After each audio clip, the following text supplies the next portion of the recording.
अस्सलामुअलैकुम।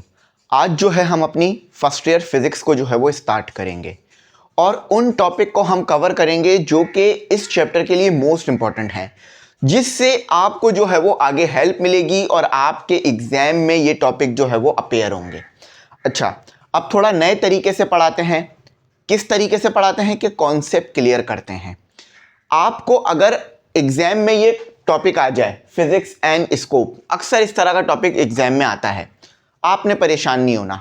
जो मैं आपको बातें बताऊंगा आपने उसको अपने पास लिख लेनी है, ठीक है। जस्ट छोटे छोटे पॉइंट्स लिखूंगा जो कि जिंदगी भर आपको ये टॉपिक याद रहेगा।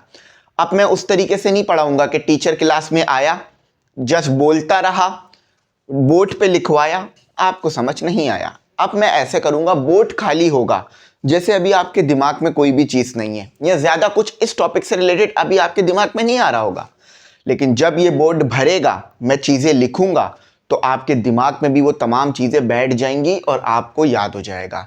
चाहे नोट्स बनाओ या ना बनाओ, ये टॉपिक आपको हमेशा इंशाल्लाह याद रहेगा। एमसीक्यू सॉल्व कर पाओगे, क्वेश्चंस के जवाब दे पाओगे। यहां पर मैं डायग्राम बनाऊंगा और हम सारे टॉपिक करेंगे। अच्छा, कौन कौन से टॉपिक पढ़ेंगे?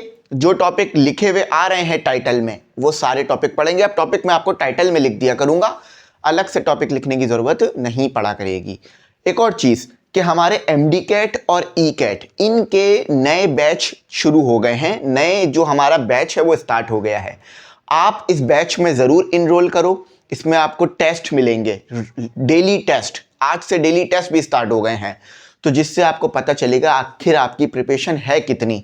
तो नंबर आ रहा है, उस नंबर पे कांटेक्ट करो, हम आपको इनरोल कर लेंगे। फीस पूरे साल के लिए 4,500 है। हर बच्चा अब एमडी कैट ई कैट की तैयारी कर सकता है, ठीक है। अच्छा चलो स्टार्ट करते हैं।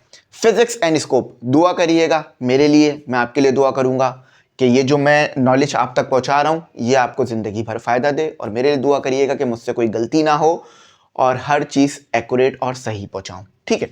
अच्छा, आज जो फिजिक्स एंड स्कोप है क्या, देखो ये हमारी दुनिया है। अगर मैं फिजिक्स को हटा दूं, ठीक है, सिंपल है, कोई कोई बड़ी बात नहीं कर रहा। अगर मैं फिजिक्स को हटा दूं तो क्या होगा पता है? हमारे पास बहुत सारा नॉलेज खत्म हो जाएगा। फॉर एग्जाम्पल इंजीनियरिंग ऑलमोस्ट खत्म हो जाएगी। इंजीनियरिंग हमारे पास जो है वो ऑलमोस्ट खत्म हो जाएगी। क्यों? क्योंकि फिर कोई मैकेनिकल इंजीनियर भी नहीं बन सकेगा। अभी हम ये सोच रहे हैं कि हमने फिजिक्स को हटा दिया है दुनिया से। आखिर फिजिक्स की इंपॉर्टेंस क्या है ये मैं आपको बताना चाह रहा हूं। उसके बाद फिजिक्स क्या है, इसका स्कोप क्या है, ये बताता हूं। अगर मैंने फिजिक्स को दुनिया से हटा दिया, आपके पास इंजीनियरिंग खत्म हो जाएगी। क्यों? मैकेनिकल इंजीनियर अगर आप बनने जाओगे, आपको फिजिक्स के मेन सब्जेक्ट्स वहां पे पढ़ाए जाएंगे, ठीक है, जिसमें थर्मोडायनेमिक्स पढ़ाया जाएगा, इसके अलावा फ्लूइड्स मैकेनिक्स, फ्लूइड स्टैटिक्स पढ़ाया जाएगा, सॉलिड्स पढ़ाया जाएगा, इस तरह के सब्जेक्ट्स पढ़ाए जाएंगे, ठीक है, और गैसेस के बारे में। इसके अलावा बहुत सारी इंजीनियरिंग खत्म हो जाएगी, इलेक्ट्रिकल इंजीनियरिंग, इलेक्ट्रॉनिक इंजीनियरिंग खत्म हो जाएगी। तो फिजिक्स का पढ़ना हमारे लिए बहुत ज़रूरी है अगर हम इंजीनियर बनना चाह रहे हैं। अब डॉक्टर बनने वाला बंदा बिल्कुल उठकर सवाल करेगा, सर वाई हम क्यों पढ़ें फिजिक्स, हमें तो इंजीनियर नहीं बनना। अच्छा चलो, जब आप हार्ट की बात करते हैं, समझो ये आपका हार्ट है, ठीक है, ये आपका हार्ट हो गया, ये थोड़ा सेप टाइप बन गया हार्ट, इसको थोड़ा बेहतर बनाते हैं, ठीक है, ये आपका हार्ट हो गया, ठीक है, ये आपका हार्ट हो गया। अब अगर आप देखो ना, आपके हार्ट में क्या है, पल्स हैं आपके हार्ट में, ठीक है, हार्ट बीट है, इसमें भी आपके पास वाइब्रेशंस मौजूद है हार्ट के अंदर भी, ठीक है। और जो आपकी मेडिकल फिजिक्स है, मेडिकल फिजिक्स जिसमें आप जो है वो रेडियो एक्टिव एलिमेंट की मदद से कैंसर की सर्जरी करते हो, वहां भी फिजिक्स है, ठीक है। अच्छा चलो, ये थोड़ा सा मुश्किल हो गया, और आसान करते हैं। एक्सरे, एक्सरे क्या है? इलेक्ट्रोमैग्नेटिक वेव, ये भी फिजिक्स के अंदर मौजूद है। इसके अलावा आपके पास मल्टीपल चीजें हैं फिजिक्स के अंदर जो मेडिकल से रिलेट करती है। तो इसीलिए आप फिजिक्स को ना ही जो है वो इंजीनियरिंग से निकाल सकते हो और ना ही जो है वो आप निकाल सकते हो मेडिकल से। तो फिजिक्स का पढ़ना एक मेडिकल वाले स्टूडेंट और एक इंजीनियरिंग वाले स्टूडेंट दोनों के लिए मोस्ट इंपॉर्टेंट है। चलो ये बात हमने समझ में आ गई। अब आ जाते हैं फिजिक्स है क्या, इसके ऊपर पढ़ते हैं। सबसे सिंपल चीज हमेशा जो आप पढ़ते हुए आए हो कि फिजिक्स जो है वो ब्रांच है किसकी? साइंस की, ठीक है। और ये बहुत मेन ब्रांच है साइंस की, जैसे केमिस्ट्री, मैथ, फिजिक्स, बायोलॉजी, ये इस तरह की एक मेन ब्रांच है, ठीक है। मैं ये समझता हूं कि फिजिक्स जो है वो मैथ के बाद, या फिजिक्स सबसे ऊपर रख सकते हैं हम साइंस की ब्रांचेस में। क्यों? क्योंकि फिर फिजिक्स में ही मैथ भी आ रही होती है, केमिस्ट्री और दो और चीजें आ रही होती हैं, ठीक है। अच्छा, अब यहां पर आ जाते हैं कि फिजिक्स है क्या। देखो, फिजिक्स आपके पास ये है कि भाई जब भी कोई चीज मोशन कर रही होगी, ठीक है, जब भी कोई चीज मोशन कर रही होगी उसमें फिजिक्स का कोई ना कोई लॉ जरूर लग रहा होगा। सबसे आसान डेफिनेशन यही है, ठीक है। देखो, कंप्लीट डेफिनेशन नहीं है लेकिन आसान। जब भी कोई चीज, फॉर एग्जांपल ये आपके पास एक गाड़ी है, ये मोशन कर रही है, ठीक है, तो इसमें फिजिक्स का कोई ना कोई लॉ जरूर लग रहा होगा। फॉर एग्जांपल इसके ऊपर इसकी एक्सेलरेशन होगी, इसकी एक्सेलरेशन होगी, उस एक्सेलरेशन को आप, इसकी एक्सेलरेशन है, ठीक है, इस एक्सेलरेशन को आप फिजिक्स में पढ़ रहे होगे, ठीक है। इसकी वेलोसिटी होगी, उस वेलोसिटी को आप फिजिक्स में पढ़ रहे होगे। इस पे फोर्स लग रही होगी, उस फोर्स को आप फिजिक्स में पढ़ रहे होगे। इसके ऊपर जो है वो कैलकुलेशन हो रही होगी, उस कैलकुलेशन को आप फिजिक्स में पढ़ रहे होगे। अच्छा, अब देखो, मोशन करते वक्त अगर ये रेस्ट में है, हाँ, अगर ये रेस्ट में है तो भी इसके ऊपर फिजिक्स के बहुत सारे लॉस लग रहे होंगे। फॉर एग्जाम्पल इनर्शिया इसके ऊपर लग रहा होगा, ठीक है। इसका वेट, अभी ये रेस्ट में है, ये रेस्ट में है, मगर इसका वेट जो है वो डाउनवर्ड एक्ट कर रहा होगा, ठीक है। इसके ऊपर एक फोर्स लग रही होगी ऊपर की तरफ जो कि नॉर्मल होगी, ठीक है, जिसे हम नॉर्मल फोर्स या रिएक्शन कह रहे होते हैं। तो फिजिक्स हमारे पास वो ब्रांच है साइंस की जिसके अंदर हम जो है वो स्टडी कर रहे होते हैं। किसको? यहां देख लो, फिजिक्स हमारे पास वो ब्रांच है साइंस की जिसमें हम स्टडी करते हैं, स्टडी ऑफ मैटर, ठीक है, मैटर को स्टडी करते हैं। और एक और मोस्ट इंपॉर्टेंट चीज, एनर्जी को स्टडी करते हैं, ठीक है। फिजिक्स बहुत इंपॉर्टेंट चीज है, इसको लाइटली नहीं लीजिएगा कि फिजिक्स हमारे पास बिल्कुल आसान चीज है कोई नहीं। फिजिक्स एक बहुत इंपॉर्टेंट चीज है जिसमें हम जो है वो स्टडी कर रहे होते हैं मैटर को। मैटर जैसे कि क्या? देखो भाई, फॉर एग्जाम्पल आपके पास गैस है, ये एक मैटर है, फिजिक्स में स्टडी करेंगे, ठीक है। आपके पास क्या है? आपके पास एक गैस है, ठीक है, आपके पास गैस है, इसको आप फिजिक्स में स्टडी करोगे। आपके पास लिक्विड है, इस लिक्विड को आप फिजिक्स में स्टडी करोगे। आपके पास जो है वो सॉलिड है, इस सॉलिड को आप फिजिक्स में स्टडी करोगे, ठीक है। ये तो आपने जो है वो मटेरियल को स्टडी कर लिया। ये जो सॉलिड, लिक्विड, गैस, इसको हम मटेरियल जो है, फिजिक्स की एक ब्रांच है मटेरियल। मतलब फिजिक्स की ब्रांच मटेरियल इस तरह डायरेक्ट नहीं कह सकते, इस तरह कह सकते हैं कि सॉलिड फिजिक्स, ठीक है। सॉलिड फिजिक्स में आप ज़्यादातर सॉलिड को स्टडी कर रहे होगे या क्रिस्टल को स्टडी कर रहे होगे। लिक्विड को स्टडी आप फ्लूइड्स, मैकेनिक या फ्लूइड स्टैटिक में स्टडी कर रहे होगे। गैस को आप स्टडी जो है वो गैस को जो स्टडी है आप वो मॉलिक्यूलर थ्योरी ऑफ गैस, इस तरह में जो है वो स्टडी कर रहे होगे। थर्मोडायनेमिक में भी गैस को बहुत ज़्यादा स्टडी कराया जा रहा होता है, ठीक है। तो बात समझ में आई कि फिजिक्स क्या है, ठीक है। एक पॉइंट आपको समझ में आ गया। अब दूसरा पॉइंट देखते हैं। अच्छा, फिजिक्स सिर्फ चीजों को एक्सप्लेन नहीं करती, उसके बारे में लॉ देती है। अब लॉ क्या है, जरा बात सुनो। फिजिक्स क्या करती है? Explain natural laws. अब इस चीज को समझिए, नेचुरल लॉज क्या है। फॉर एग्जाम्पल, अगर हमारे पास कोई हमारे पास बॉल है, ठीक है, अगर ये हमारे पास बॉल है, अगर ये किसी सरफेस पे रखी हुई है, ये हमारे पास बॉल है, ये एक सरफेस पे रखी हुई है, ठीक है, ये बात क्लियर हो गई। एक बॉल है और ये बॉल एक सरफेस पे रखी हुई है। अब फिजिक्स के जो लॉस है ना, वो इस बॉल के बारे में बहुत सारी चीजों को एक्सप्लेन करेंगे। फॉर एग्जाम्पल, अगर न्यूटन का हम सेकेंड लॉ ले लें तो वो क्या एक्सप्लेन कर रहा होगा कि अगर आप इसके ऊपर फोर्स लगाओगे तो इसमें क्या पैदा हो जाएगी? एक्सेलरेशन, है ना। अगर ये बॉल जमीन के ऊपर वेट लगा रही है तो जमीन एक ऊपर की तरफ फोर्स लगा रही होगी जो कि नॉर्मल फोर्स है, ठीक है। तो ये लॉस है, यानी चीजों को एक्सप्लेन करना, ठीक है, जिसमें आप बहुत सारे लॉ पढ़ोगे। लॉ ऑफ ग्रेविटेशन पढ़ोगे, इलेक्ट्रोस्टैटिक में आप कूलम्स लॉ पढ़ोगे, न्यूटन के 3 लॉस पढ़ोगे, जिसमें हमारे पास बहुत बड़ा पोर्शन फिजिक्स का कवर हो जाता है। क्लासिकल फिजिक्स का। ठीक है, तो बात समझ में आई। और एक और बात याद रख लो, ये आपके पास फिजिक्स है। फिजिक्स को मेनली दो हिस्सों में डिवाइड किया हुआ है। ठीक है, एक हिस्सा जो है फिजिक्स की वो डिवीजन है आपके पास क्लासिकल फिजिक्स, इसको हमेशा याद रखना, यहीं पे बच्चे फंस जाते हैं। एक है हमारे पास क्लासिकल फिजिक्स जो कि सबसे आसान फिजिक्स है। एक है हमारे पास क्या, क्लासिकल फिजिक्स जो कि सबसे आसान फिजिक्स है। थोड़ी सी डिस्टर्बेंस आ रही है, इसको इग्नोर करिएगा, अल्लाह करे ये डिस्टर्बेंस जल्द खत्म हो जाए। फिजिक्स, ठीक है।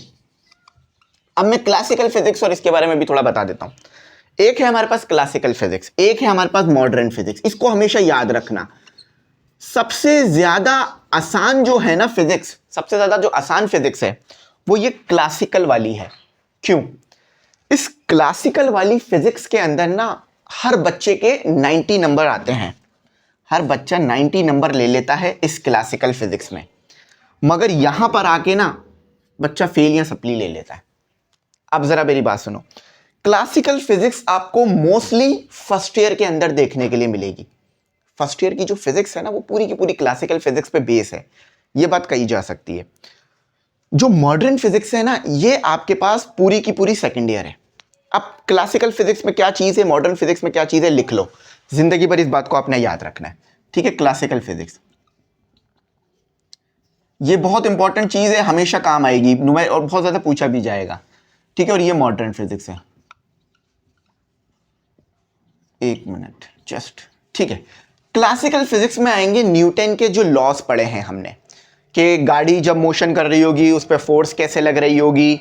ठीक है, इनर्शिया, एक्शन और रिएक्शन। तो जो हैवी ऑब्जेक्ट है, हैवी ऑब्जेक्ट के बारे में, यानी माइक्रो नहीं मैक्रो ऑब्जेक्ट, बड़े बड़े ऑब्जेक्ट्स के बारे में जो आप स्टडी करोगे ना वो क्लासिकल फिजिक्स में करोगे। बड़े बड़े ऑब्जेक्ट से क्या मुराद है कि भाई आपके पास जो है वो कोई गाड़ी के ऊपर आप स्टडी कर रहे हो कि गाड़ी पे फोर्स लग रही है, या गाड़ी के ऊपर जो है वो एक्सेलरेशन है, गाड़ी के पास वेलोसिटी है, गाड़ी का मास क्या है। इस सब चीज़ों को आप क्लासिकल फिजिक्स में करोगे। लेकिन जब आप पार्टिकल की बात करते हो, पार्टिकल्स यानी एटम, प्रोटॉन, न्यूट्रॉन, इस चीज़, और फोटोन पार्टिकल तो नहीं है लेकिन उसकी नेचर पार्टिकल वाली है। फोटोन की डुअल नेचर होती है, ठीक है, वेव नेचर, पार्टिकल नेचर। तो जब आप स्टडी करोगे ना पार्टिकल्स को, तो फिर ये जो फिजिक्स के लॉस हैं क्लासिकल वाले, ये उस पर नहीं लगेंगे।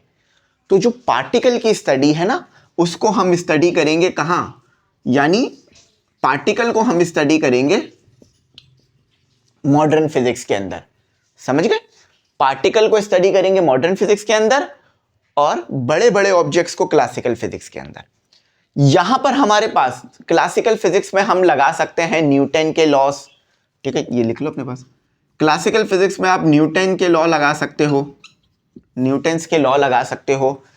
मॉडर्न फिजिक्स में आप लगाओगे आइंस्टाइन के लॉ, आइंस्टाइन के लॉस यूज हो रहे होंगे, प्लंक्स के लॉस यूज हो रहे होंगे, और जो दूसरे साइंस जैसे बोहर के लॉस भी मॉडर्न फिजिक्स में ही हम पढ़ रहे होते हैं। बात समझे? जो बड़े ऑब्जेक्ट के बारे में है वो क्लासिकल फिजिक्स में, और जो छोटे छोटे ऑब्जेक्ट्स के बारे में है वो हम मॉडर्न फिजिक्स के अंदर पढ़ेंगे। ठीक है, तो इस चीज को याद रखना। ये मॉडर्न फिजिक्स बहुत मुश्किल है। ब्लैक बॉडी के बारे में, लाइट के बारे में, पार्टिकल के बारे में, न्यूक्लियस के बारे में, और एटम के स्ट्रक्चर के बारे में, स्पेक्ट्रम के बारे में जो स्टडी है वो मॉडर्न फिजिक्स के अंदर होती है। और क्लासिकल फिजिक्स में आप ज़्यादातर यही पढ़ रहे हो किसी बड़े ऑब्जेक्ट के बारे में, जैसे कोई गाड़ी मूव कर रही है, पैराशूट है, ये इन सब चीज़ों के बारे में। ठीक है, ठीक है, चलो अब आगे अगला पॉइंट देखते हैं हम, बेसिक ऑफ टेक्नोलॉजी। देखो, बेसिक ऑफ टेक्नोलॉजी, अब ये क्या मतलब है? देखो, जितनी भी आपके पास अभी टेक्नोलॉजी मौजूद है उन सब की बेसिक कहां से आई? फिजिक्स से आई।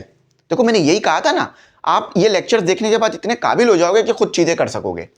जितने भी अभी हमारे पास चीजें मौजूद हैं, फॉर एग्जाम्पल ये मोबाइल ही उठा लो, ठीक है, या ये जो आपके पास टेक्नोलॉजी है, फैन ये उठा लो, या ये लाइट उठा लो, इन सब में फिजिक्स के लॉस कहीं ना कहीं मौजूद हैं और कहीं ना कहीं लग रहे हैं।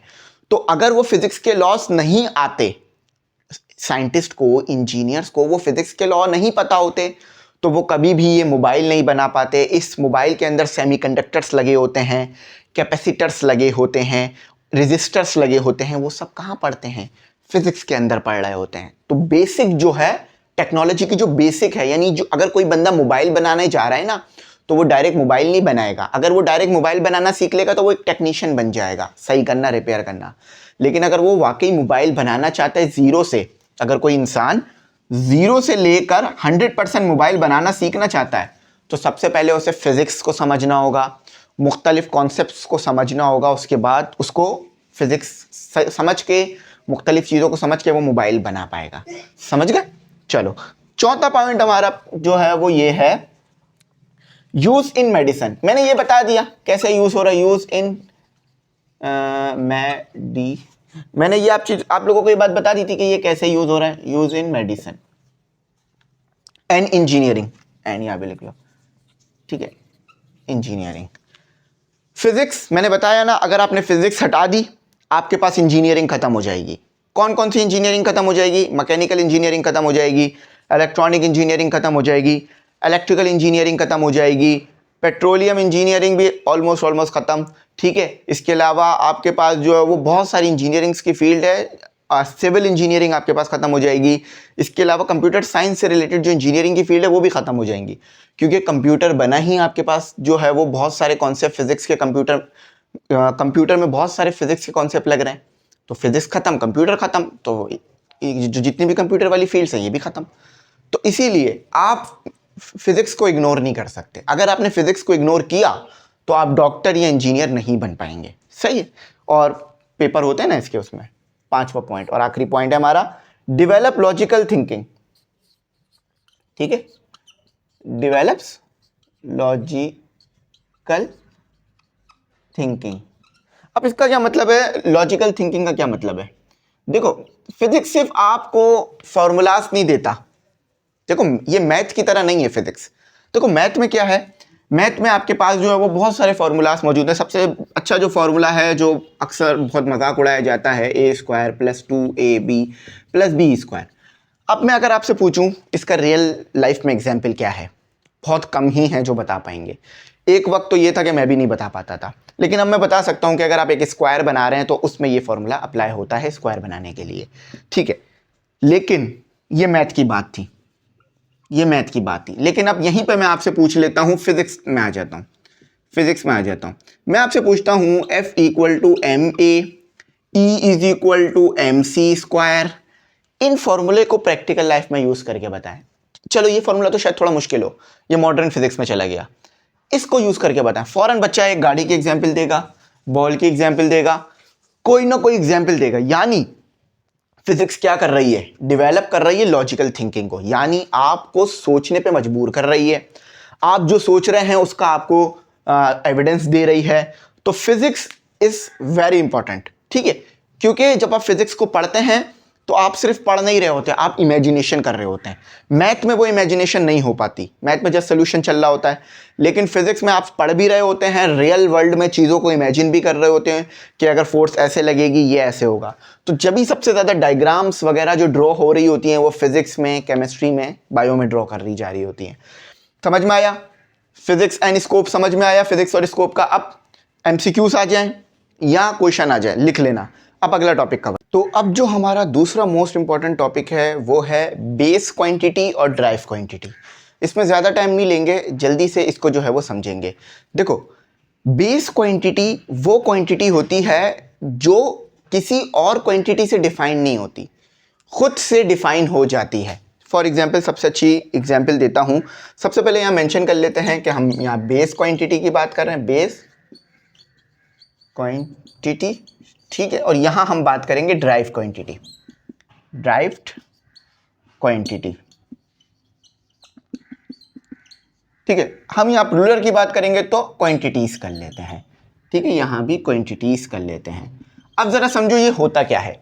देखो, जैसे कि सबसे जबरदस्त एग्जाम्पल जो है वो बेस क्वांटिटी की वो है, आपके सामने बराबर में चल भी रही होंगी बेस क्वांटिटीज और ड्राइव क्वांटिटी। लेकिन इस लेक्चर के बाद अब आप अच्छी तरह से डिफाइन कर पाओगे कि बेस क्वांटिटी क्या होती है और ड्राइव क्वांटिटी क्या होती है। सबसे अच्छी एग्जाम्पल है आपके पास लेंथ,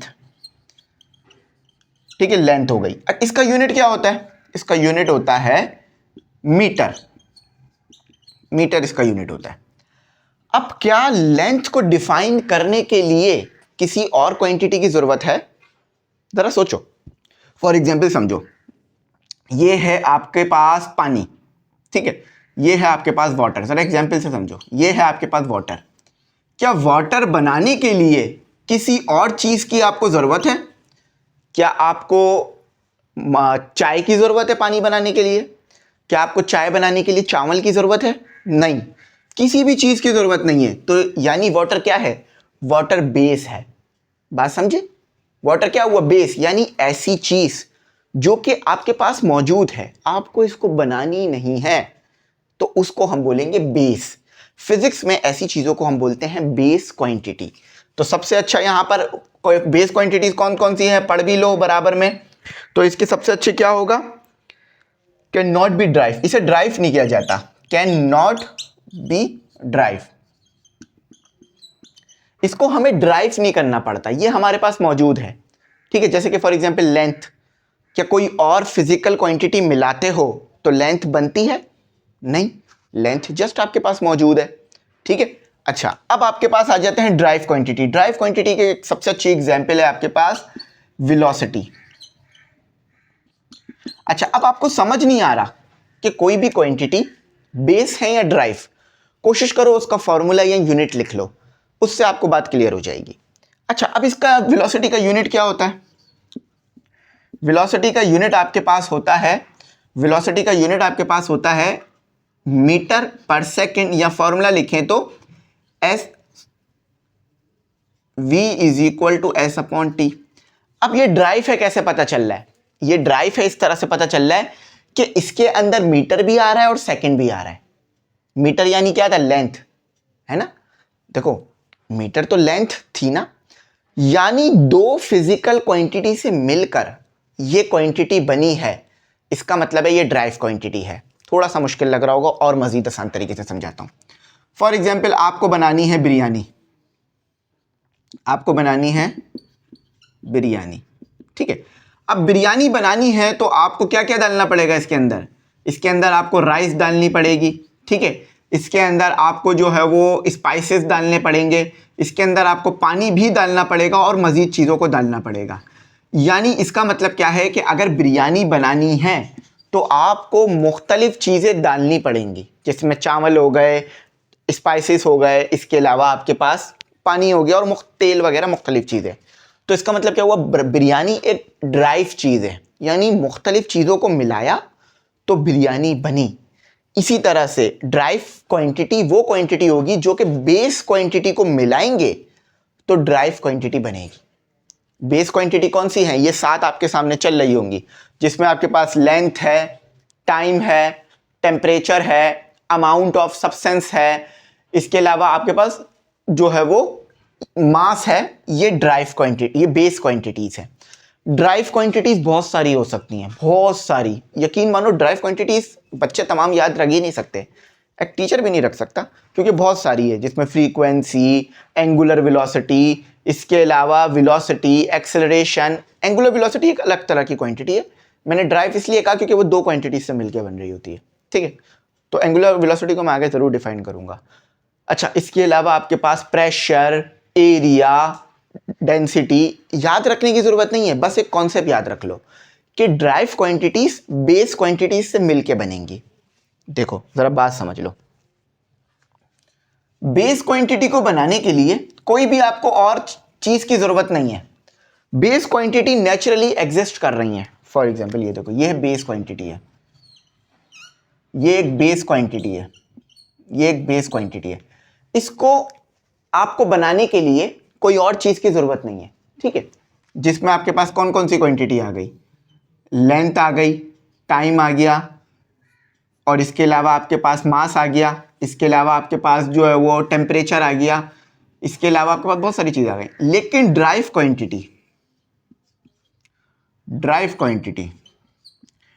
क्वांटिटीज को बनाने के लिए आपको बेस क्वांटिटी चाहिए होगी, ये याद रखना। और कैसे पता लगाओगे ये ड्राइव क्वांटिटी है? उस ड्राइव क्वांटिटी के अंदर मुख्तलिफ बेस क्वांटिटीज आ रही होंगी, समझ गए ना? देखो ड्राइव बेस क्वांटिटी को बनाने के लिए कुछ भी नहीं चाहिए, वो जस्ट एग्जिस्ट कर रही हैं और ये साथ होती हैं, इन्हें आपने याद रखना है, ठीक है। लेकिन जब ड्राइव क्वांटिटी के ऊपर आओगे तो ड्राइव क्वांटिटी में आपको मुख्तलिफ बेस क्वांटिटीज नजर आएंगी, कहीं पर एक होगी, सॉरी कहीं पे दो होगी, कम से कम दो तो मौजूद होंगी। जब भी ड्राइव क्वांटिटी बनाओगे ना तो कम से कम दो बेस क्वांटिटीज तो होंगी, ठीक है। लेकिन दो से ज्यादा भी हो सकती हैं, तीन भी हो सकती हैं, चार भी हो सकती हैं, ये फॉर्मूले के ऊपर है, फॉर्मूला कितना कॉम्प्लेक्स है, ठीक है। जैसे कि फॉर एग्जांपल हम बात कर लेते हैं फोर्स की, एफ, ठीक है, फोर्स की बात कर लेते हैं तो यूनिट क्या है? यूनिट से आपको पता चल जाएगा कि कितनी यूनिट, या फॉर्मूले से आपको पता चल जाएगा कि कितनी बेस क्वांटिटी मिली है तो ये ड्राइव क्वांटिटी बनी है। फॉर्मूला होता है F is equal to M A, basically तो यूनिट इसका हम न्यूटन लिख देते हैं, लेकिन न्यूटन को मजीद खोला जा सकता है। मास आ गया केजी, एक्सेलरेशन क्या होता है? मीटर पर सेकेंड स्क्वायर, ठीक है। तो यानी कितनी बेस क्वांटिटीज मिली कि एक ड्राइव क्वांटिटी बनी? तो तीन बेस क्वांटिटीज मिली हैं। देखो एक बेस क्वांटिटी हो गई मास, देखो मास उसमें लिखा हुआ है ना बेस क्वांटिटी में। एक बेस क्वांटिटी हो गई मीटर, उसमें लिखी हुई है। एक बेस क्वांटिटी हो गई सेकंड। तो तीन बेस क्वांटिटीज मिली तो एक आपके पास ड्राइव क्वांटिटी बनी। तो मैंने बताया ना ड्राइव क्वांटिटीज मल्टीपल है, आपके पास बहुत सारी ड्राइव क्वांटिटीज हैं। तो ड्राइव क्वांटिटीज क्या है? ये इंडिपेंडेंट नहीं होती, ठीक है। Drive quantities depend on base quantities, ये लिख लो, सबसे आसान इसकी डेफिनेशन है कि ड्राइव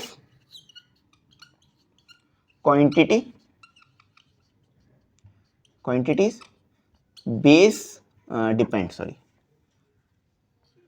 डिपेंड ऑन बेस्ड या बेस क्वांटिटी, ठीक है,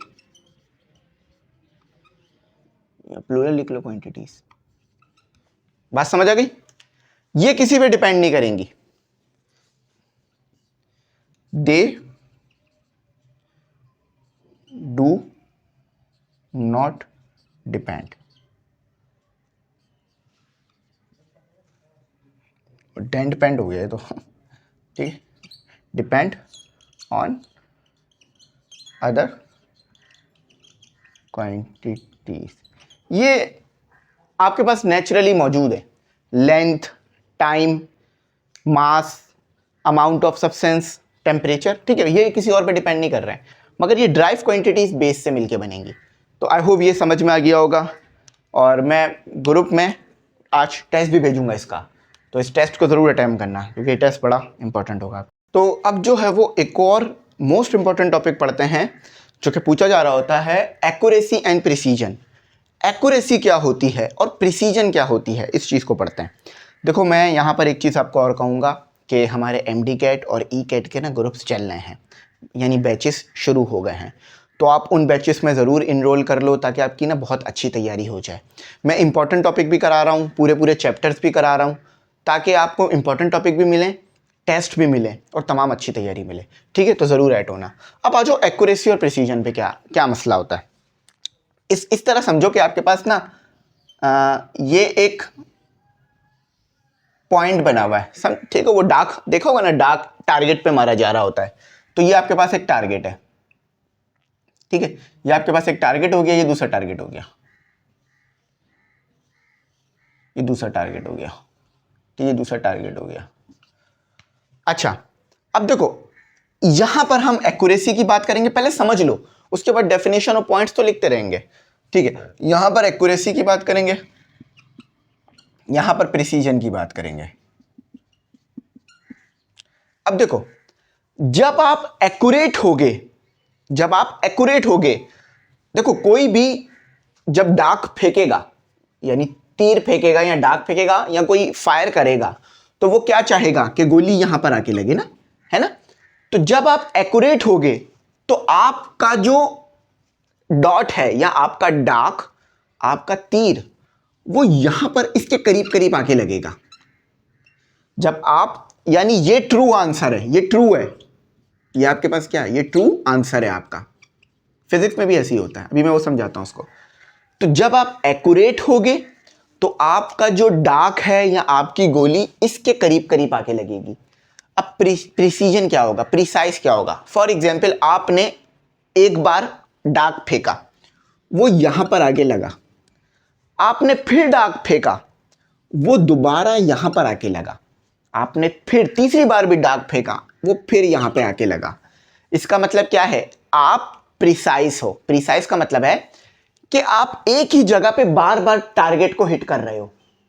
देखो, ट्रू आंसर से तो अभी भी बहुत दूर हो, प्रिसीजन में आप अपने ट्रू आंसर से बहुत दूर हो गए, मगर जो पहले वाला आंसर आपने निकाला था ना, उसके करीब हो गए। समझ रहे हो? एक्यूरेसी में क्या होगा? ट्रू आंसर के करीब हो गए। फॉर एग्जाम्पल जैसे आप यहां पर आ गए, आपने समझो अभी 0 पर हो आप। अभी एक और बार समझ लो ताकि ना जिंदगी भर याद रहे। मैं चाह रहा हूं जिंदगी भर आप इसको याद रखो। आपने पहली बार डाक फेंका, वो यहां पर आके लगा, आपने एक और बार डाक फेंका, वो यहां पर आके लगा, आपने एक और बार डाक फेंका, वो यहां पर आके लगा, आपने एक और बार डाक फेंका, वो यहां, एक और बार फेंका, वो यहां, एक और बार फेंका, वो यहां। इसको बल्कि तीनों को एक साथ नहीं बनाओ, एक को यहां बना लो, एक को यहां बना लो, ठीक है। अब इसमें आप एक्यूरेट हो, एक्यूरेसी है, यानी आप जो डाक फेंक रहे हो, आप जो गोली मार रहे हो, वो ट्रू आंसर के करीब करीब आ रहा है। फॉर एग्जाम्पल ट्रू आंसर था, समझ लो ट्रू आंसर था 5 मीटर, आप लेकर आए, आपने मारा 4.5 मीटर, यानी आप ट्रू आंसर के बहुत करीब हो, यानी आप ट्रू आंसर के करीब घूम रहे हो, तो ये आप एक्यूरेट हो, ये एक्यूरेसी कहलाएगा। ठीक है। प्रिसीजन में क्या होगा कि ट्रू आंसर तो 5 मीटर है, मगर आपने जब डाक फेंका तो आपका 3 मीटर आया, दोबारा आपने डाक फेंका तो 3 मीटर आया, यानी इसका मतलब है प्रिसीजन में आप एक ही पॉइंट के इर्द गिर्द घूम रहे होगे। जो आपका पहला पॉइंट होगा ना, उसी के इर्द गिर्द घूम रहे होगे। जैसे आपने पहला डाक फेंका तो इस पॉइंट पे लगा आके, तो दूसरा आपका इस पॉइंट पे लग गया, तीसरा इस पॉइंट पे, यानी एक के करीब करीब ही हो। तो प्रिसीजन में क्या होगा कि आप एक पॉइंट के करीब करीब हो गए, और एक्यूरेसी में क्या होगा कि आप करेक्ट आंसर के करीब करीब हो गए। इस चीज को याद रखना, एक्यूरेसी और प्रिसीजन। अब लो एक्यूरेसी, लो प्रिसीजन, इसके ऊपर बात करते हैं। बराबर में 4 आपको पॉइंट्स बने हुए नजर आ रहे होंगे, शुरू में भी आए होंगे, अभी भी चल रहे होंगे, उसको देख लेते हैं। देखो, सबसे पहला वाला पॉइंट देखो, एक्यूरेसी और प्रिसीजन को ना मिला के पढ़ते हैं, ठीक है। एक्यूरेसी और प्रिसीजन को मिला के पढ़ते हैं। देखो यहां पर आ गया आपके पास ये। अब मुझे बताना एक्यूरेसी लो है या हाई है, प्रिसीजन लो है या हाई है, ठीक है। देखो, आपने एक यहां मारा, एक डाक यहां मारा, एक डाक यहां मारा, एक डाक यहां मारा। अब इसमें प्रिसीजन और एक्यूरेसी क्या है? लो प्रिसीजन है और लो एक्यूरेसी है। क्यों? एक्यूरेसी में, एक्यूरेसी हाई होने का मतलब क्या है कि आप करेक्ट आंसर के करीब करीब हो। करेक्ट आंसर क्या है? ये बीच वाला पॉइंट करेक्ट आंसर है। हर कोई चाहता है कि वो बीच वाले पॉइंट को टारगेट करे, लेकिन ये देखो यहां पर आपका पॉइंट एक यहां टारगेट हुआ, एक पॉइंट यहां लगा, एक पॉइंट यहां लगा, एक पॉइंट यहां, यानी एक्यूरेट तो नहीं हो, ठीक है, करेक्ट आंसर से बहुत दूर हो। फॉर एग्जाम्पल करेक्ट आंसर था 5 मीटर, आपने एक मार दिया 1 मीटर पर, एक मार दिया आपने 3 मीटर पर, एक मार दिया आपने 6 मीटर पर। एक्यूरेसी तो नहीं है, प्रिसीजन भी नहीं है। अगर प्रिसीजन होती तो क्या होता कि सारे पॉइंट इधर आके लगते। देखो, प्रिसीजन हाई होती तो कैसे पता चलता? सारे पॉइंट इधर आके लगते, लेकिन ऐसा कुछ नहीं किया आपने। आपने क्या किया? एक इधर मार दिया, एक इधर मार दिया, एक इधर मार दिया, एक इधर मार दिया, तो प्रिसीजन भी लो हो गई। सही है। चलो अब एक और केस पढ़ते हैं जिसमें प्रिसीजन हाई हो जाएगी और एक्यूरेसी लो हो जाएगी। ठीक है, एक और केस पढ़ते हैं, ये लिख लेना अपने पास अच्छी तरीके से, ये इंपॉर्टेंट है। अब हाई प्रिसीजन, हाई प्रिसीजन लो एक्यूरेसी। देखो एक्यूरेसी लो कैसे होगी कि टारगेट से दूर हो, टारगेट और ट्रू आंसर ये था, यहां पर आपने टारगेट मारा, दूसरा भी यहां मार दिया, तीसरा भी यहां मार दिया, चौथा भी यहां मार दिया, चारों आपके इधर आके लगे। इसका मतलब क्या है कि एक्यूरेसी तो लो है, लो एक्यूरेसी है, क्योंकि भाई करेक्ट आंसर तो ये था और आप यहां पर आओ, तो गलत है। लेकिन प्रिसीजन हाई है। अब हाई प्रिसीजन कैसे पता चल रहा है? क्योंकि आप बार बार यहीं पे टारगेट कर रहे हो, बार बार यहीं पे टारगेट कर रहे हो, तो ये प्रिसीजन क्या हो गई? हाई हो गई। ठीक है, अच्छा अब आ जाओ। अब एक एक्यूरेसी हाई करते हैं और प्रिसीजन को लो करते हैं। देखो आपने अगेन टारगेट पे मारा, अब यहां आके लगा, फिर यहां आके लगा, फिर यहां आके लगा, फिर यहां आके लगा, तो अब हाई क्या हो गई? एक्यूरेसी। लो क्या हो गई? प्रिसीजन। कैसे प्रिसीजन लो ही? क्योंकि देखो चारों अलग अलग जगह पर है, अगर चारों एक ही जगह पर होते तो प्रिसीजन हाई हो जाती, लेकिन एक्यूरेसी हाई क्यों है? क्योंकि सारे पॉइंट टारगेट के पास है, करेक्ट ट्रू आंसर के पास है। ठीक है, अब हम प्रिसीजन भी हाई कर देते हैं और एक्यूरेसी भी हाई कर देते हैं। अब ये कैसे पता चलेगा? और कोई भी इंस्ट्रूमेंट अगर आप बना रहे हो उसकी प्रिसीजन और एक्यूरेसी हाई है, इसका मतलब है वो बेस्ट इंस्ट्रूमेंट है। सारे पॉइंट यहां पर आके लग रहे हैं, या चलो सारे पॉइंट यहां पर आके लग रहे हैं, चारों पॉइंट आपके यहां पर हैं, चारों पॉइंट एक दूसरे के करीब है, प्रिसीजन हाई हो गई। और चारों पॉइंट ट्रू आंसर में है जहां आप चाह रहे थे, तो एक्यूरेसी भी हाई हो गई। तो इस चीज को आपने याद रखना है कि एक्यूरेसी हाई और लो कैसे होती है। तो एक्यूरेसी मैंने बता दी, पॉइंट्स में इसके लिख देता हूं एक एक, ताकि आपको पॉइंट्स भी याद रह जाएं, क्योंकि पॉइंट से भी बच्चे जो है वो चीज़ें अच्छी याद रख लेते हैं, तो इसलिए पॉइंट्स भी मैं लिख देता हूं। तो एक्यूरेसी क्या है? एक्यूरेसी क्या है? क्लोजनेस टू ट्रू वैल्यू, यानी ट्रू वैल्यू के अगर आप करीब हो तो वो एक्यूरेसी है। और प्रिसीजन क्या है? Closeness to repeated, closeness to repeated reading. देखो वर्ड से भी बात समझ में आ गई होगी और वैसे भी समझ में आ गई होगी। प्रिसीजन में ये होगा कि आप बार बार एक ही जगह पर मार रहे होगे, एक ही जगह पे टारगेट कर रहे होगे, बेशक वो गलत होगी जगह, मगर एक ही जगह पर मार रहे होगे। और एक्यूरेसी में ये कि करेक्ट आंसर के करीब होगे, करेक्ट आंसर के करीब होगे। तो आई होप ये प्रिसीजन और एक्यूरेसी समझ में आई होगी। अब अगला टॉपिक अपना पढ़ते हैं, जो कि आई होप हमारा लास्ट टॉपिक होगा। तो अब जो है वो एक और मोस्ट इंपॉर्टेंट टॉपिक पढ़ते हैं। इससे एमसीक्यूज तो बहुत ही ज़्यादा पूछे जाते हैं, बोर्ड एग्जाम में भी और एमडी के टिकट में तो पूछे ही जा रहे होते हैं। Significant figures. आज मैं ना थोड़े अलग तरीके से सिग्निफिकेंट फिगर्स पढ़ाता हूँ। आप जिस तरीके से सिग्निफिकेंट फिगर्स पढ़ते हुए आए हैं, वो पॉइंट्स लिखे हुए होते थे, वो दिमाग से निकल जाते थे। पॉइंट्स याद करने से अच्छा नंबरों की तरतीब को याद रख लो, हमेशा सिग्निफिकेंट फिगर्स दिमाग में रहेंगे। सबसे पहले तो आखिर ये चीज़ है क्या, क्योंकि अभी हमने शुरू में ही पढ़ लिया था कि फिजिक्स में लॉजिक है, ये कोई इलॉजिकल चीज़ नहीं है फिजिक्स। तो सिग्निफिकेंट फिगर्स होते क्या हैं? देखो वही एक्यूरेसी वाले पॉइंट को पिक करो, ठीक है, ये आपका टारगेट है, ठीक है, ये आपका टारगेट है। अब इस टारगेट में आप क्या कर रहे हो? इस टारगेट में आप बार बार यहां पे टारगेट कर रहे हो, नंबर भी तो होगा ना कोई। फॉर एग्जाम्पल 5 मीटर आपका ट्रू आंसर था, ट्रू आंसर था, ANSWER आंसर। आप लेकर आ रहे हो 4.9 मीटर, आप 4.9 मीटर पे हिट कर रहे हो, तो ये जो नंबर है ना, यही सिग्निफिकेंट फिगर होता है। ये नंबर ही आपका सिग्निफिकेंट फिगर होता है। सिग्निफिकेंट फिगर ये बताता है कि कितना एक्यूरेट है आपकी मेजरमेंट। क्या बताता है सिग्निफिकेंट फिगर? कितनी एक्यूरेट है आपकी मेजरमेंट। इसको लिख लो। सबसे पहले क्या है? ये डिजिट्स होते हैं। क्या होते हैं? ये डिजिट्स होते हैं। और ये शो क्या करते हैं? That show measurement, MEASUREMENT, measurement accuracy. ठीक है, मेजरमेंट एक्यूरेसी बताते हैं ये आपको। फॉर एग्जाम्पल कभी इस तरह से पढ़ाया नहीं जाता है इस टॉपिक को, जब भी मुश्किल हो जाती है। फॉर एग्जाम्पल आपका आंसर है 5 मीटर, आप लेकर आए 0.1 मीटर, तो सिग्निफिकेंट फिगर कितने कम है इसमें, है ना? तो यहां पर एक्यूरेसी नहीं है। सिग्निफिकेंट फिगर बता देंगे कि आपके आंसर में एक्यूरेसी नहीं है। तो सिग्निफिकेंट फिगर क्या बताते हैं? एक्यूरेसी बताते हैं। और ये नंबर होते हैं जो कि मेजरमेंट में यूज हो रहे होते हैं। ठीक है, इसको याद रखना हमेशा। ये प्रिसाइज भी है और एक्यूरेट भी है। क्यों? क्योंकि सारे पॉइंट एक एक के करीब हैं। अब रूल्स देख लेते हैं, जो कि सबसे ज्यादा इंपॉर्टेंट है। रूल्स, सबसे पहला रूल जो कि आपको याद रखना, और ये बहुत आसान है, ये तो हर बच्चे को याद होता है, जितने भी नॉन जीरो नंबर है ना, जितने भी नॉन जीरो नंबर है वो सारे के सारे सिग्निफिकेंट है। पहला रूल क्या है? रूल नंबर 1, 1 2 3 4 5, ये डायरेक्ट एग्जाम्पल लिख दी मैंने कि जितने भी नॉन जीरो नंबर हैं वो सारे के सारे सिग्निफिकेंट है। कितने हो गए?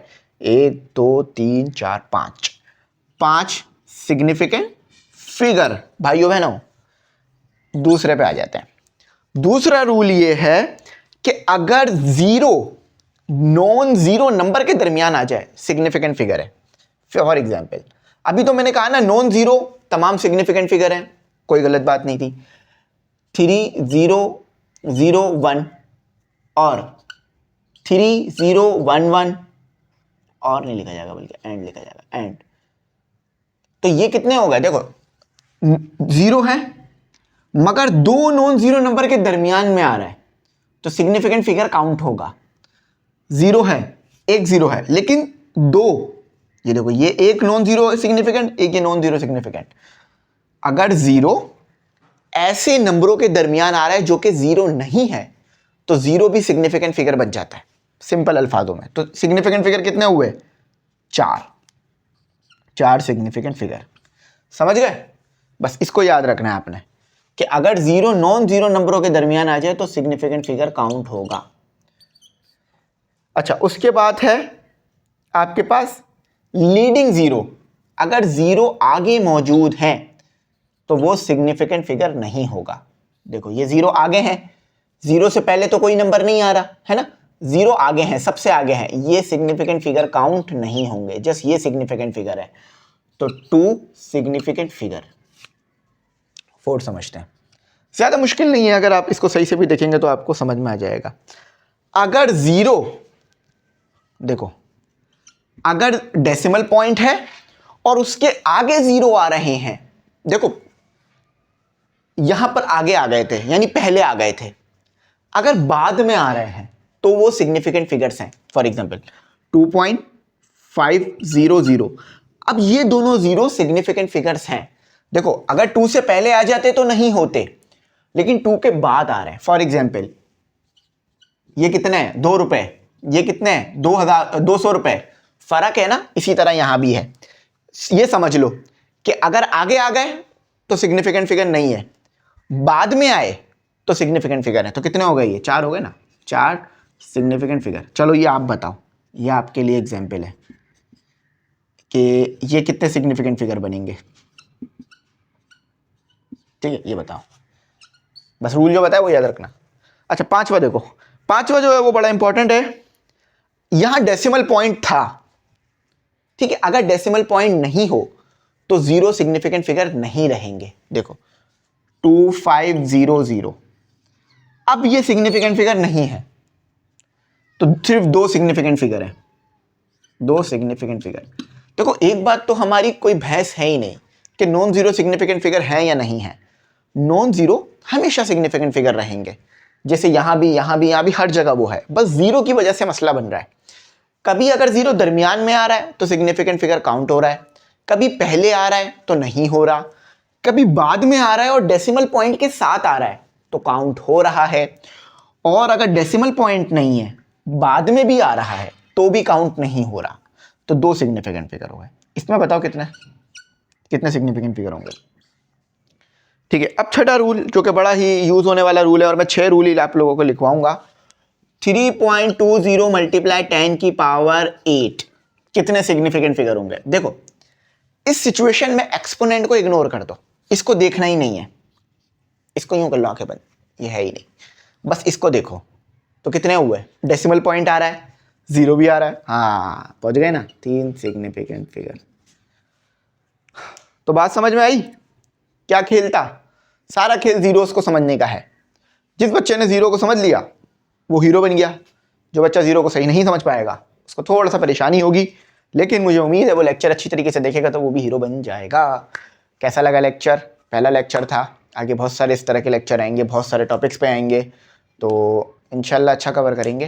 न्यूमेरिकल के लिए मैं एक अलग सेपरेट क्लासेस रखूँगा तो जिसमें सिर्फ न्यूमेरिकल्स कवर कर लिया करूँगा, इस टॉपिक के, इंपॉर्टेंट टॉपिक्स के, ठीक है। तो आप लोगों ने मुझे बताना है, क्योंकि मैं कुछ नई चीज़ों की तरफ जा रहा हूँ। अब एमई इंग्लिश सेंटर को बेहतर बनाना है। बहुत जल्द इंशाल्लाह कैमरा क्वालिटी भी चेंज होने वाली है, आप लोगों के लिए चीज़ें बहुत बेहतर हो जाएंगी इंशाल्लाह। ठीक है, तो कोई बात समझ ना आइए तो पूछना, गाइड करूँगा। यहीं तक रखते हैं। Thanks for watching. अल्लाह हाफिज़। कीमती दुआ में ज़रूर याद रखना।